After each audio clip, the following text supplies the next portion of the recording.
Come to standing, feet hip-width distance apart.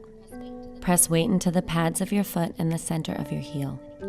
Engage the muscles on your legs. Inhale, sweep your arms towards the sky. Reach up with your fingers and reach down with your tailbone. Yeah, find that. Take a deep breath. Spread through the front of your chest and draw your shoulder blades towards your spine. They're going together to puff up your heart. Reach up with the sides of your neck. Mountain pose is a foundational pose. The work here is to bring your unique skeleton into neutral alignment. Take one more deep breath in. Exhale, press your palms together, draw your hands down in front of your heart. This pose teaches your body the effort required for all other asanas. Once you can understand the action in your body in mountain pose, you can understand the action in all other poses.